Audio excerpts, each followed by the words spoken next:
Hey guys, it's Mark, and I'm the part-time British guy. Major John Andre. Renaissance man. More gentleman than soldier. All the court were filled with sentiments of admiration and compassion for him. He behaved with such frankness, courage, and delicacy that I could not help but lament his unhappy fate. I was from the Marquis de Lafayette. Washington himself said he was more unfortunate than criminal, an accomplished man and a gallant officer. Alexander Hamilton wrote, "His sentiments were elevated and inspired esteem. They had a softness that conciliated affection. His elocution was handsome, his address easy, polite, and insinuating. By his merit he had acquired the unlimited confidence of his general and was making a rapid progress in military rank and reputation."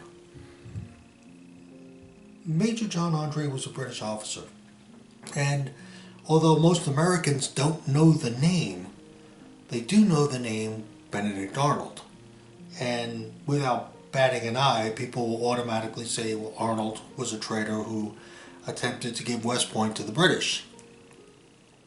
Major John Andre was that British officer that went to meet with at the time, General Arnold. The unfortunate problem was that Andre's ship, HMS Vulture, was spotted by Americans and was fired upon, and the Vulture was forced to deploy further down the Hudson River and effectively stranded Major Andre behind enemy lines. The problem was that Andre was in his British uniform. He went to see Arnold literally under a flag of truce to negotiate getting West Point. So, unhappily, Andre put on civilian clothes in order to basically ride back to British lines. Benedict Arnold gave him the plans for West Point. Its fortifications, its how many complements of men he had, everything. Everything was discussed at West Point, and Andre had the plans to deal a major blow to the United States. When he was discovered, he was literally some 15 or 17 miles from his own lines. That's how close he got. I mean, it's a long trek from West Point to Tarrytown, where he was finally captured. There was a trial, and people were, by what I quoted, awed by this man's charisma. And unhappily, as Washington had put it,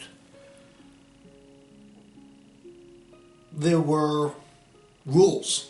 I mean, there was no Geneva Convention at the time, but there were rules of war.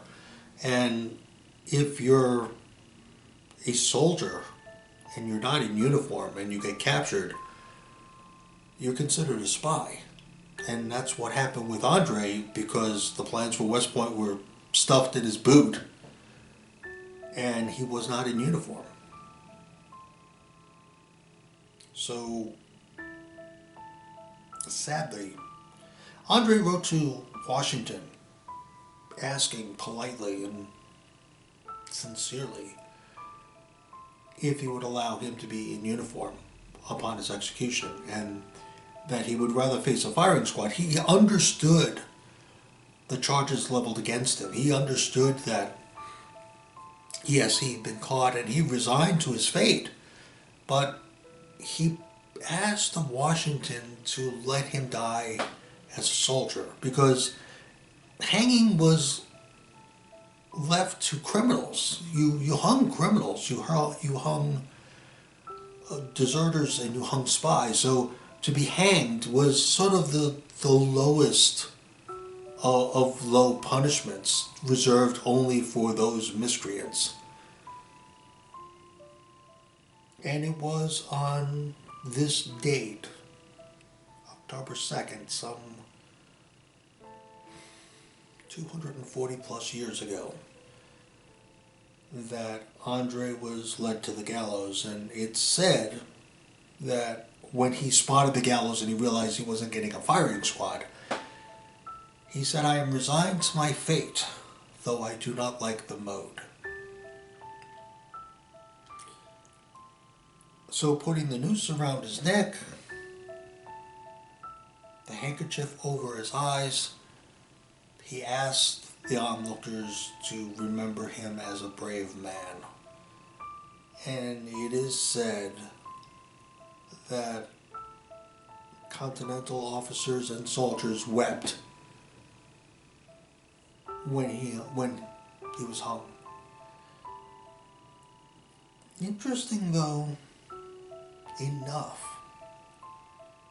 some 40 years later, Andre's body is moved from where he was buried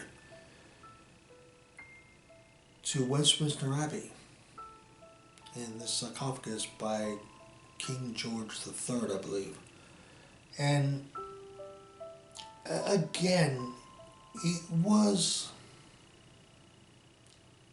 a point in history that not too many people know of Andre. Again, as far as Americans are concerned, everybody knows the name Benedict Arnold. You know, to call somebody a Benedict Arnold is the same thing as calling them a liar or a traitor or a thief. You know, it is not used as a term of endearment. But it seems like when Washington wrote, he was more unfortunate than criminal. You know, Washington would have loved to have gotten his hands on Benedict Arnold.